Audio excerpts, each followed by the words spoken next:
çiçeklerin yüreğinde senden şirin bir dilektir.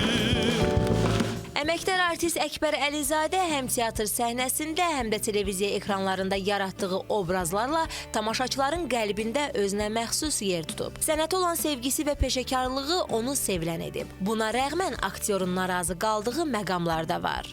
Mən öz potensialıma görə düşünürəm ki, yox, öz yerimdə deyiləm. Çünki daha çoxuna nail ola bilərəm. İstər filmlərə çəkilməklə, düzdür, televiziya tamaşaları çəkilmir. İstər televiziya arenasında proqramlar aparmaqla, elə istər adımla bağlı olaraq hansısa bir tamaşanın qurulmağı ilə bağlı, o baxımdan. Hətta nəinki ölkəmizdə, ölkəmizin hüdudlarından da kənarda çəkiləcək filmlərdə, seriallarda mən düşünürəm ki, rol ala bilərəm. Çünki incə sənətin dili yoxdur. Müxtəlif dünya aktyorları ilə sən tərəf müqabili ola bilərsən. Mən də özümü o sıralarda, o cərgələrdə görürəm. Özünü səhnəsiz təsəvvür etməyən Əkbər Əlizadə karyerası boyunca canlandırdığı rollar arasında ən yadda qalan və unudulmaz olan obrazından danışdı. Bəs görəsən onun üçün bu obrazın xüsusi əhəmiyyəti nədən ibarətdir? İlk dəfə mən o obrazla tanındım, çünki teatr səhnəsində tamaşa ilə tanınmaq çox çətindir. Həddən ziyadə çətindir. Çünki bu televiziya tamaşası deyil, bu film deyil, bu serial deyil, bu tamaşadır. Yəni tamaşa o qədər hadisəyə səbəb olmalıdır ki, tamaşaçı daim o tamaşaya gəlib baxmaq istəyində, həvəsində olmalıdır.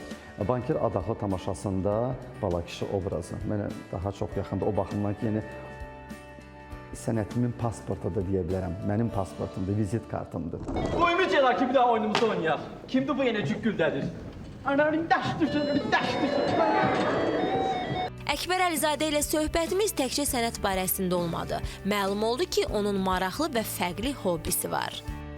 Alış-veriş etməyi çox sevirəm.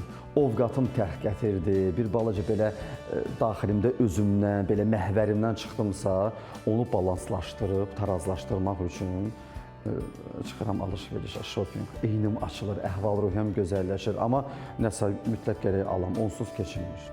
Sənəti ilə yanaşı özünə də vaxt ayırmağı unutmayan aktyor bir ata kimi özünü necə təqdim edə bilər? Mən cəfakeş atayam.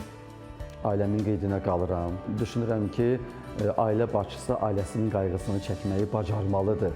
Evladlarının qeydinə qalmalıdır. Səhnə adamı olmaq təkcə istedadla deyil, həm də xarakterlə bağlıdır. Əməkdar artist Əkbər Əlizadə özündə sevmədiyi xarakterindən danışıb yaman giləyləndi. Elə bir inatçılığım var ki, bəzən görürsünüz, o mənim zərərimə işləyir də. Dəvət eləyirlər harasa və yaxud haradasa çıxış etməliyəm. Ovqatım tərk gətirir.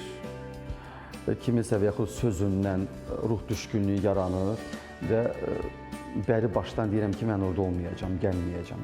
Və bu xasiyyətim mənim ziyanıma işləyir. O qurd almanı içindən yeyən kimi.